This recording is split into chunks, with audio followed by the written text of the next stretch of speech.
Hello everyone, स्वागत है आपका हमारे चैनल पे। और आज 21 अक्टूबर और इम्पोर्टेंट जो करंट अफेयर है यहाँ पर देखेंगे हम लोग, जो कि आपके एग्जाम में बहुत ज़्यादा पूछे जाने की संभावना है। और वीडियो के अंत में आपको जो है ना 2-3 क्वेश्चन जो प्रैक्टिस के लिए दिया जाता है, जो कि एग्जाम में पूछे गए हैं। ऐसा नहीं कि मैंने खुद इसको बनाया, एग्जाम में पूछे गए, इसलिए मैंने आपको वहाँ पे ये चीज़ दिया है। ठीक है, अब हम लोग देखेंगे यहाँ पे कि क्या क्या यहाँ पे इम्पोर्टेंट है। आइए देखिए, यहाँ पे जो न्यूज़ है ना, आंध्र प्रदेश को दिया गया। आंध्र प्रदेश जो राज्य है हमारा, उसको लेकर यहाँ पे लिखा गया है। ठीक है, देखते हैं कि आखिर यहाँ पे ये न्यूज़ आया क्यों है। तो यहाँ पर हम लोग देखेंगे कि जो आंध्र प्रदेश है न्यूज़ में आया क्यों है। तो देखिए, आंध्र प्रदेश जो है ना, जो जापान और यहाँ पे जो डेवलपमेंट कंट्री जैसे यूरोपियन जो कंट्री है, वहाँ पे जो समस्या जो चल रहा है ना जापान में या यूरोप में, वो समस्या से आंध्र प्रदेश जो है जूझ रहा है। मतलब कहने का मतलब ये हुआ कि यहाँ पे युवा आबादी का संख्या घट रहा है। युवा आबादी, ठीक है, युवा आबादी है ही नहीं यहाँ पे, आप समझ रहे हैं। तो ये बहुत बड़ा कंसर्न है, बहुत बड़ा चिंता है। तो यहाँ के जो मुख्यमंत्री हैं, उन्होंने कहा कि जो पॉपुलेशन बढ़ाने पे यहाँ पे जोर दिया जाएगा और जो भी पॉपुलेशन बढ़ाएंगे उनको यहाँ पे प्रोत्साहित किया जाएगा। क्लियर है।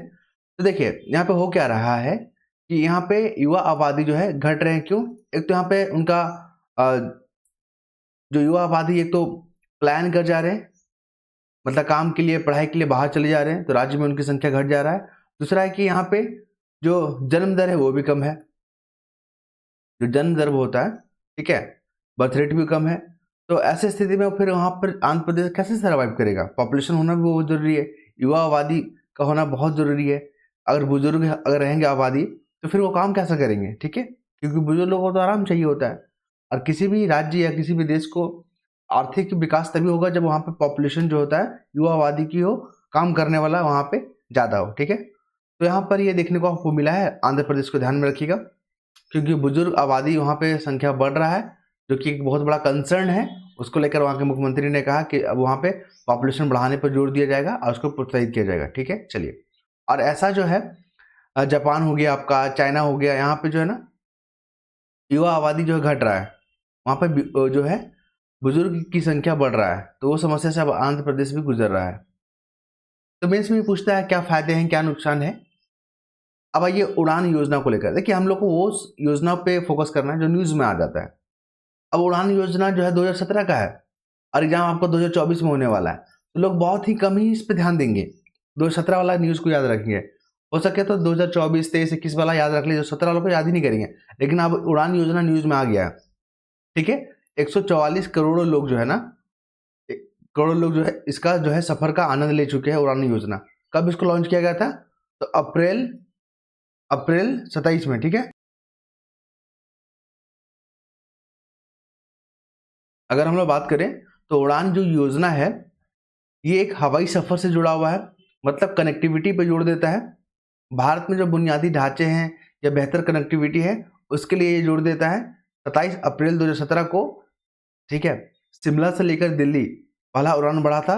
27 अप्रैल याद रखिएगा, 2017 में इसको लॉन्च किया गया था। तो बहुत कम ही लोग हैं जो इस योजना को ध्यान देंगे। और एग्जाम यही पूछ लेगा उड़ान योजना, तो लोग कहेंगे कि बाप रे, ये जो करंट अफेयर है वो बहुत पुराना पूछ दिया। पुराना नहीं पूछा है, न्यूज में कहीं ना कहीं वो आया था।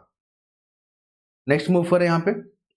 देखिए, नई तकनीक पे फोकस किया जा रहा है। कल भी हमने बात किया था, डिफेंस सेक्टर में भी नई तकनीक को यहाँ पे इंप्लीमेंट किया जाएगा। Quantum computing, artificial intelligence, IoT, ठीक है, ये तमाम जो उभरते जो तकनीक है उसका जो है हर क्षेत्र में यूज किया जाएगा। अब तकनीक को लेकर जो है राजमार्ग, जो सड़क है, आप सड़क देख पा रहे हैं ना, उस पर जोर दिया जा रहा है। आपने देखा होगा जो व्हाइट टॉपिंग होता है, व्हाइट टॉपिंग होता है ना, जो सड़क के किनारे जो लगे रहते हैं, जो ब्लिंक करता है रात में अंधेरा में, ठीक है, उसको व्हाइट टॉपिंग बोलते हैं। तो अभी नई टेक्नोलॉजी का ही पार्ट है, तो उसको जो यहाँ पे यूज करने की बात की जा रही है। जो सड़क बनाने में जो बिटुमिनस का यूज होता था, कोलतार का यूज होता था, उसको यहाँ पे रिप्लेस करके कुछ और मटेरियल का यूज किया जाएगा। क्लियर है। तो नई नई एडवांस टेक्नोलॉजी को इसमें इंक्लूड किया जा रहा है। इससे क्या होगा, जो राजमार्ग होते हैं, हमारे जो सड़क होते हैं, उनके जो सेल्फ लाइफ होता है ना, बढ़ जाता है। 20 से 25 साल जो है उसका साल जो है इन्हांस हो जाता है, बढ़ जाता है। इसलिए नई टेक्नोलॉजी पे यहाँ पे क्या किया जा रहा है, फोकस किया जा रहा है। क्योंकि हमें 2047 तक बनना है डेवलप कंट्री। ये हमारा संकल्प है भारत का कि 2047 तक हमें कंप्लीट विकसित जो है देश कहलाना है। विकसित, साथ ही विकसित तो होंगे ही होंगे, साथ ही आपको बता दें 100 साल हमारा आज़ादी का हो जाएगा। अभी हम लोग 75 साल जो है सेलिब्रेट कर चुके हैं आज़ादी का, लेकिन आज़ादी के बाद बहुत सारे चैलेंजेस हम लोग ने फेस किया है, आगे हम लोग जिक्र करेंगे आगे। अब ये केएनपी न्यूज़ में आता बहुत है। केएनपी क्या है, इसका फुल फॉर्म याद रखिएगा, कुनू नेशनल पार्क। देख रहे हैं ना, कुनू नेशनल पार्क, ये जो है ना मध्य प्रदेश में है, मध्य प्रदेश में। ये वही कुनू नेशनल पार्क है जहाँ पे चीता को क्या किया जा रहा है, रिहेबिलिटेट किया जा रहा है, पुनर्जीवित किया जा रहा है।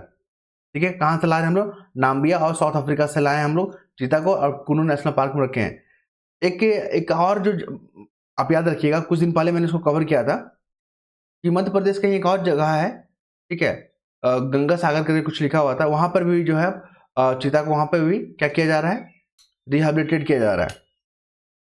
तो 1952 में जो है चीता को विलुप्त कर दिया गया था, क्योंकि वहां पे जो शिकार था चीता का भारत में बहुत ज़्यादा बढ़ गया था, इसलिए 1992 में इसको विलुप्त कर दिया गया था। लेकिन हम लोग फिर से इसको क्या कर रहे हैं, ला रहे हैं। और यहाँ जो मुख्यमंत्री है कहाँ के, मध्य प्रदेश के, उन्होंने कहा है कि वहाँ की जो चीता है अभी एक बच्चे को जन्म देने वाला है। ठीक है, तो ये बहुत ही अच्छा न्यूज़ है ये। नेक्स्ट मूव करते हैं, दोहरा रवैया, डुअल स्टैंडर्ड।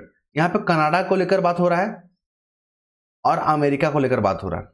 आइए बात करते हैं हम लोग, क्या यहाँ पे कहानी है, स्टोरी समझिए। अभी जो है जो खालिस्तानी जो समर्थक है, निज्जर हो गया, पन्नू हो गया, ठीक है, भारत का आतंकवादी है ये लोग।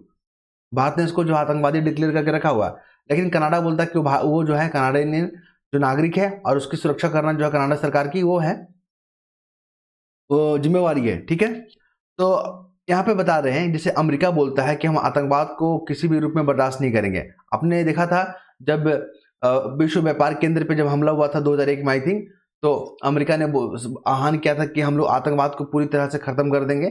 लेकिन जब भारत जब आतंकवाद से लड़ रहा है तो अमेरिका इसका सपोर्ट क्यों नहीं कर रहा है, क्यों अमेरिका जो है कनाडा का सपोर्ट कर रहा है। तो मैंने कल 5 आइज के बारे में बताया था कि इसमें 5 कंट्री है, कनाडा हो गया, अमेरिका हो गया, ऑस्ट्रेलिया होगा, न्यूजीलैंड हो गया, एक और है यूके हो गया। ये 5 जो है ना अपने जो खुफिया जो सूचनाएं होता है उसको आपस में साझा करता है, कल भी मैंने जिक्र किया था।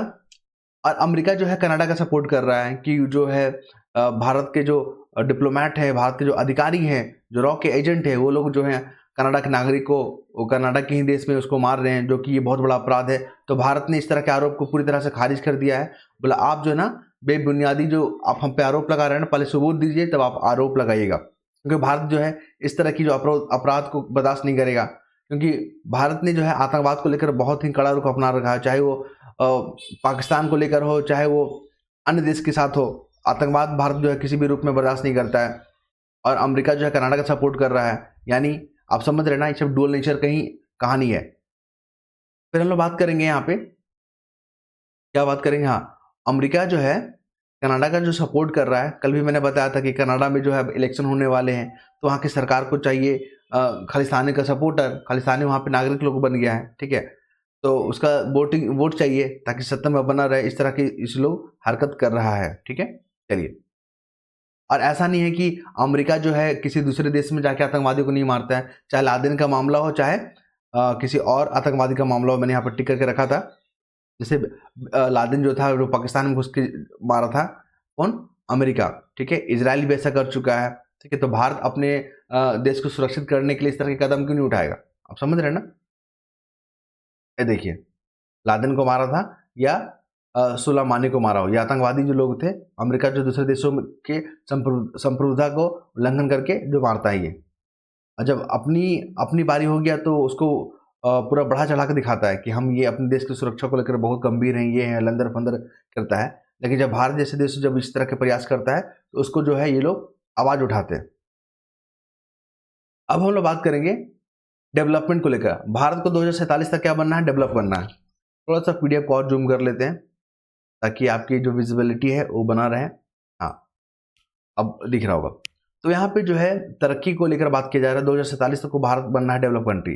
तो आपको पता नहीं इकोनॉमिक्स में इसमें नोबेल प्राइज मिला है, किसको मिला है, 3 लोगों को मिला है। तीनों का नाम याद रखिएगा, साइमन, डारोन और जेम्स।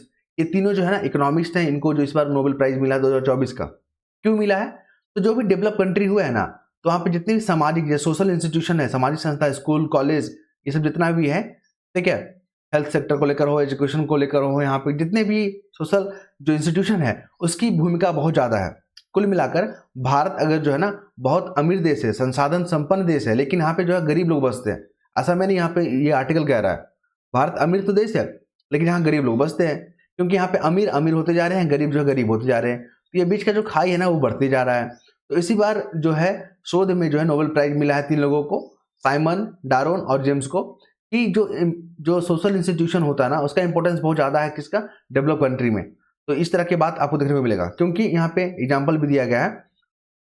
क्या एग्जाम्पल दिया गया है, देखिए जैसे मनरेगा योजना, ये आंशिक रोजगार प्रदान करता है। तो ये कोई बस ये इससे कोई जो है डेवलप कंट्री नहीं बन जाएगा। मनरेगा अगर आप चला रहे हैं, आंशिक रोजगार दे रहे हैं ना, इससे डेवलप कंट्री नहीं बनेगा, क्योंकि जो भी डेवलप कंट्री बने ना वहाँ पे सोशल इंस्टीट्यूशन जो है ना, जो सामाजिक संस्थाएं हैं, स्कूल, कॉलेजेस, अस्पताल जितने भी हैं एक्सेट्रा, उनके बदौलत ही वो जो है डेवलप कर पाया। तो भारत को भी जो अगर डेवलप करना है तो सोशल इंस्टीट्यूशन पे ज़्यादा फोकस देना होगा। ठीक है, चलिए नेक्स्ट मूव करते हैं। आतंकवादी घटना, अभी आपने न्यूज़पेपर ही खोला होगा ना, तो वहाँ पर देखा होगा कि जम्मू कश्मीर में आतंकवादी हमला हुआ है। हमारे जवान, हमारे जो जनता होते हैं, जो भोले भाले जनता होते हैं, उनकी जान चली जाती है, जो सही नहीं है। तो यहाँ पे जो हमारी जो खुफिया एजेंसी, उन्होंने जो यहाँ पे इन्फॉर्मेशन को बताया है कि आतंकवादी जो है ना, अब नए युवा जो है, जो वर्ग है 15 से 16 वर्ष के जो बच्चे लोग होते हैं, उनको कैसे ये लोग जो है भर्ती करता है, सोशल मीडिया के माध्यम से। पहले जो है डायरेक्ट करता था, ठीक है, एक शिविर लगाया, उसमें अपॉइंटमेंट कर रहा है, उसमें भर्ती कर रहा है। तो उस समय अब जो है सेना जो प्रत्यक्ष रूप से जो भी भर्ती करते थे उस पर हमला करके उसको खत्म कर दे रहा।